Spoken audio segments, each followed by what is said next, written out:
Hello, everybody, and welcome to Eberron Chapter 2 Review. So, Episode 7? I want to say it's 7. Episode 7? Yeah. I think it's Episode 7. Let's say Seven? it says it somewhere down there. Whatever. That So, seems legit. yeah, how's everybody doing? How's everybody's week going? Oh, wait, I'm not asking that question. You guys are terrible with that question. Whatever. It's terrible. Terrible with that Everything's question. wrong. Okay, so we're gonna jump right into this so we can get going because we started late because of friggin' Comcast dropping frames like crazy to start as always. Oh, and Ollie's back. Did you clean up the dead 10 out of mouse? 10 combat. So I said that Erin was like, at some point during this stream, my cat is gonna show up and show me, give me a mouse, and she did. Oh, So, cool. Yeah, at least it was at Good the beginning. girl. You know, like a band-aid. Good to go. All right, so I suppose let's get right into this. Let's get started. So last session started off with you guys had killed a Minotaur the session prior that was in the middle of an arena, and it was fighting an arena match. You're like, we don't like the odds of this. This isn't fair. We're gonna kill the Minotaur. So you did, and got arrested because it was very wrong. And then you found out that you probably did a really bad thing, and you probably cost a lot of people a lot of money. Luckily, through the connections that Kieran has, Aaron's character Kieran has, you guys are able to get out of prison, but then you more or less just owed Uncle some favors. So he was like, oh, you know, I love you. It's cool. Everything's great. I want to go so far as to, hey, why don't you be a captain for a ship for me? Since you know you killed the captain, that was going to be it. Why don't you be a captain of a ship for me? It's going to be great. You'll take 3 months to go relax and get your head out of the sea, and then we can see what kind of work you can do. And Kieran's like, wow, this sounds awesome. I love the idea of this. And so that was the plan for you guys to do. Now, as far as you understood, you were actually receiving a what's it called? My brain's not working. You were actually receiving a caravel, like a plain old sailing ship from him, but it was a Lyrandar, it was a nice sailing ship, a plain old sailing ship from him. And so the plot was, we have a lot of things that we want to do, but why don't we, first things first, bring ourselves out to Sharn, because you had a couple things you wanted to shore up there. So you finished all the details that you needed to do back at Stormreach, and you are heading to go out to Sharn. Now let's bring it to where it was. As you guys are leaving port, we had already discussed beforehand what the things are going to be like for the actual transportation. You're going to have 3 different, we did this all off camera. You're going to have 3 different posts, 3 different watches. Each watch is going to have different people a part of it. So Kieran will be a part of one with NPCs, Reich a part of one with NPCs, Luca a part of one with NPCs, and Stalbor not actually being an active part of the crew. Whatever, those details, I'll probably throw up onto the Obsidian portal for people to see sometime later this week. So while you guys are leaving, what's pretty customary that the captain doesn't have to pilot the ship leaving like the bay. That's not important. You're a captain, you usually give orders, you don't have to always hold the helm or anything like that. So when you're leaving the bay and you're giving your orders and making sure everything looks great, it's the maiden voyage and you're standing there and looking all sorts of professional and da-da-da-da, and you guys eventually take your way out of the bay, leaving Stormreach, finally starting your 31-day journey back to Sharn. Now just to cover one tiny little detail for you, there is a the 31-day journey back to Sharn is in the caravel you're currently in. The water galleon you took a week ago to get down here made it a 3-day journey. I'll repeat, made it a 3-day journey. It is significantly faster. They just have no maneuverability and they're terrible for combat, so they're really just for transportation. So as you guys are getting in the ship and starting to head towards Sharn, and you make your way there, probably half day into the first travel, finally Kieran will make her way comfortably over to the helm and just kind of like relieve the person of duty so she can be there. Kieran, as soon as you go to place your hand on that helm, something happens. It's not so much of a surprise because you've heard of it before, but it's a bit of a surprise because you've never experienced it. As soon as you place your hand on that helm, all of a sudden, you feel a surge of power come running through your body, almost as though there is a strong electric current, and you were just a piece that is connecting that is just acting as an insulator or whatever for the currents to pass through. So you feel this power rushing through you, and you almost hear a whisper in your ear, like a yes. I didn't think this one was elementally bound. It is not elementally bound. You have no struts. You have no anything like that. Where there is That's an weird. So elemental what is lock this? to the ship. That's a really good question. Roll for me and with advantage an Arcana check, please and thank you. You can do history instead if you prefer. But I think you better Arcana. It doesn't matter. Okay, so you roll a 10. Because of the fact you're of House Leondar, it makes it a nice, easy one for you. This is the wheel of wind and water. So the ship itself is not elementally bound. However, the wheel itself is magically enhanced and has a bit of a small elemental shard inside there to enhance dragon-marked individuals. So that you have the ability to manipulate the wind that goes into the sails of the ship with just your raw dragon mark power. Now, the good news is you can sail way faster than you thought you were going to. You thought you were going to be averaging 2 miles an hour. You'll actually, during the time that you're on watch, going to be able to average 6 miles an hour, which is triple speed. That's incredible. However, it's very exhausting. It's draining for you to do so. So when I plotted out all the maths for how long it takes to do things, I assumed everybody had 8-hour shifts, except for Kieran. Kieran was running 10-hour shifts. And because of how high her constitution is, the fact that she's proficient in constitution saves and da-da-da-da-da, I just assume that you're going to be able to successfully make those saves every non-camera focused, day that we have. You're just going to make the saves. Okay? So how does Kieran react to this when she grabs the thing, all of a sudden feels the whoosh and da-da-da? She'll be surprised, and then kind of just smile to herself. Awesome. Like, this is awesome. Okay. So, like you said, surprise, smile to herself. She's happy with how things had played out and so on. So that's good news. How about for the rest of the crew? While you guys are on the ship, instead of taking 31 days, by the way, to get back to Sharn, it's going to take only 11. The difference is it's going to take, or not 11, sorry, 18 days. Only 18 days. That is a huge chop off from what you thought you were going to be doing. Yeah. So, who else is on this ship? Well, actually, Erin, I sent you a PDF of that, didn't I? Did. Of who's you want me to pull that up? Yeah, please. Not a PDF, All right. You know what I mean, a Google Drive. Right. So, the name of all the crew members does not matter. Nobody's really going to care about that. But you do have a couple of unique characters on there. I can go over it, or you can. You can go over if you want. I'm still pulling it up. Sure. So, as for the unique characters on the ship, obviously the first mate, second mate, whatever. The rest of the crew, whatever. But the unique characters that happen to be on there. There's somebody by the name of Amaril Nialo. Amaril Nialo happens to be an emissary from Aranel. So he's actually here as an emissary from Aranel. So there are 2 Aranel elves on the ship. For reasons that you guys don't fully know yet, but you're welcome to have a conversation with them about. Secondly, on the ship, there are 2 other elves, full-blooded elves, that are on the ship too. They seem really familiar to you. Let's just say one of them is going to be an active crew member, and the other one's still healing. So Drow. The 2 Drow that you guys had rescued from the Colosseum, from the arena, they actually took the Drow and kept and shoved them onto your ship. Kind of one of those, like, yeah, these are damaged goods. We don't want them for a show anymore. So we have one of them as an active crew member right now. Another interesting character on the ship. There's, say, 2 interesting characters on the ship. There's the names are Kite and Cable. Why are you giggling? Sorry, nothing. Ollie in chat. Oh, okay. Oh, yay. Okay. So there's Kite and Cable. Kite and Cable are 2 Warforged, which I don't think you guys have encountered Warforged yet in this campaign, are 2 Warforged that happen to be on the ship. When Kieran's kind of inquiring as to why are they here, they were actually here awaiting to sail with Bloodhorn. They're actually friends of Bloodhorn's that fought alongside of him many times in the Red Ring. They actually gained their own freedom from the Red Ring, and they were long awaiting their friend to join them and be their captain. So they're a little upset about the fact that Bloodhorn isn't here. Whether or not they know the reasoning, you guys can figure that out. And the last one I'm going to mention is somebody by the name of Caleb Galanda, and he's a halfling. He happens to be a halfling from House Galanda, and he is the cook on the ship, the one that takes care of all of the noms that you guys are going to be taking in.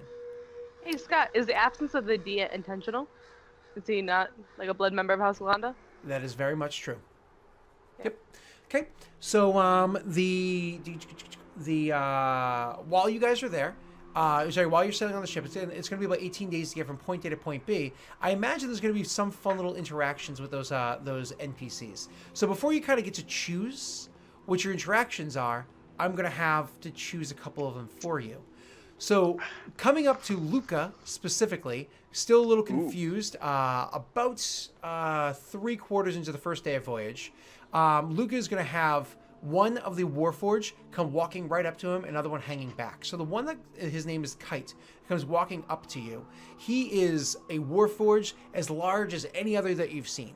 He looks like a liability on this ship. Like at any point in time, he's going to walk to the side too quickly and it's going to cause the ship to list.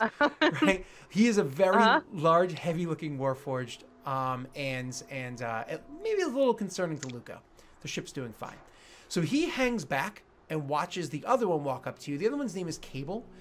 Cable is named as such because he literally has cords, like metal cords, running up and throughout his body. And you can tell by the way that they're attached to him, Luca, that there's very likely he can use those as weapons if he wants to. So, Luca, he comes walking up to you and he's like, "Hey." Luca would just say, "Hey." "You are House Deneth. Luca would nod, "Yeah." You know what's going on here? What do you mean? The plans changed suddenly at the end. Yeah. Why did the plans change? Where is Bloodhorn?" Oh, Bloodhorn. He couldn't make the maiden voyage. That's for sure. Now we're working with Kieran. She's the captain. Give it to him easy. We got that information, but the So you ship was built do? for Bloodhorn. Oh yeah, I know. Did you guys? You see him on the front there? That's pretty impressive. Yes, where is he? Why is he not on the ship? I just told you he couldn't make it onto the maiden voyage. So he will be joining for a later voyage? I don't think he'll be on this voyage or anytime soon. No. All right, I roll. mean, unless, and then he takes a second to think. He's like, unless. No, I don't think they would bring him on this ship. That wouldn't make sense. Roll me a deception check, please. We've been hanging out with the wrong crowd for too long. Oh, Oh, bad I boys. Eric'd it. Hold on. Bad boys. Rip. I Eric'd the shit out of it.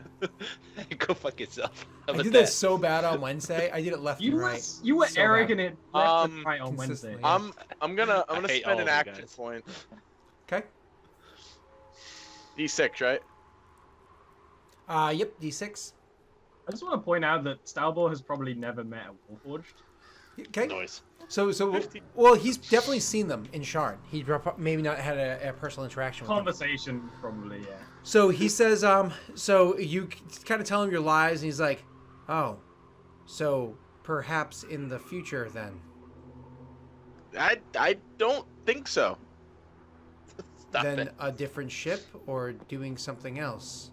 I don't know if they would move him on a different ship or if they would just leave him where he is. Where is he now? Like I said, I don't know if they would move him on a different ship or leave him where. That's why he was back there. I don't know. Oh my god. They might leave him there. They might put him on a ship. I don't. Where is he from originally? Would anybody else on the ship have more information? Karen's the captain. We will ask the captain when she's less busy. Yeah, I just do as I'm told. I'm House Denise. Yeah. He nods to that, and he'll give you a salute, like I'm not telling him I killed his friend. he'll give you a proper salute, and Sure. and then he will turn and walk off with the other very large one starting to walk away, once again making you nervous that the other one's moving. Okay.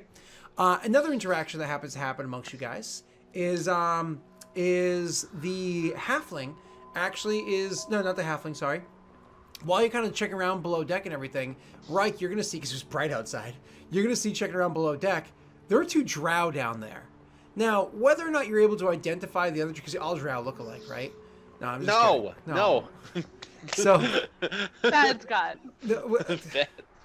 We don't support Bad DM. these biases against No. the drow elves. so They are good, hardy people. when you My go top down there, two. you're actually going to be caught off guard because when you go swinging by the crew's quarters, you'll see that the 2 drow in there, and immediately you'll identify who they are. I mean, you fucking put your life on the line and got the shit kicked out of you to protect these drow. You obviously know who they are immediately on sight. So as soon as you walk in there, you kind of catch eye with them, and they look at you, and you look at them, and they look at you.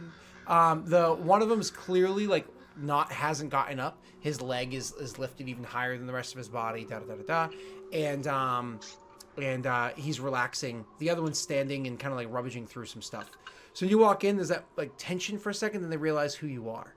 But they don't really move or anything. Do you say anything? I would just look at them, look at the guy's leg. Not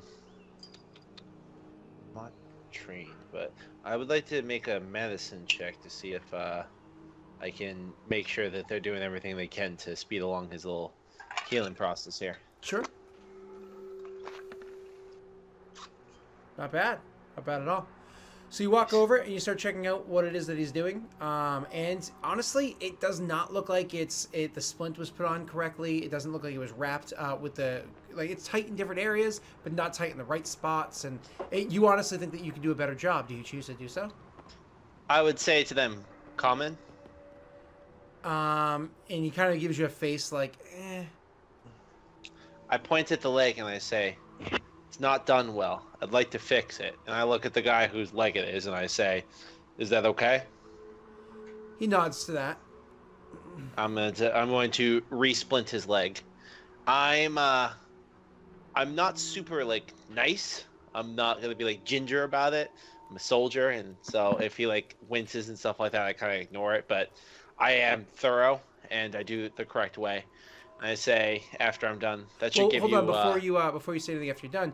While you're going through it, one of the things that you're going to notice, and this is something because he doesn't wince very much, which honestly it was a pretty nasty break, so you would expect him to be wincing a bit more. But one of the things that you notice as you're looking at his leg is that all down his leg, it's not like it was an otherwise uninjured leg prior to it being smashed from the from fighting the Minotaur, right? Yeah.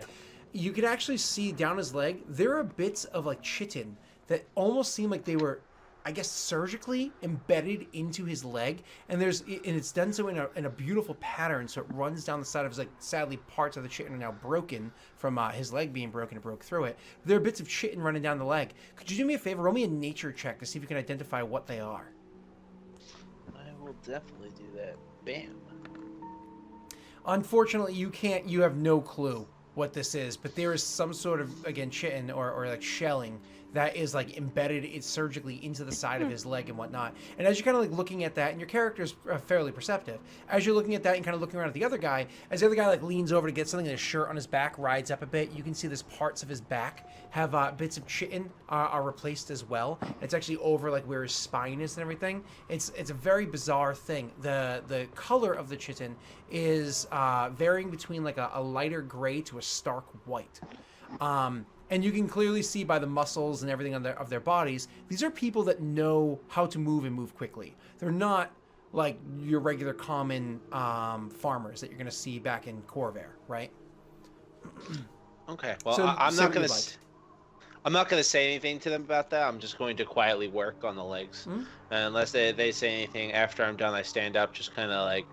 I like lightly just kind of move the leg just a little bit just to make sure it's done correctly. After I do that, I nod at him, and unless they say anything, I just walk out after that. Actually, if you go to leave, he'll say to you, "Haringa," and you're like, I look at him and I think for a moment, and I think for a moment I look at him and I say,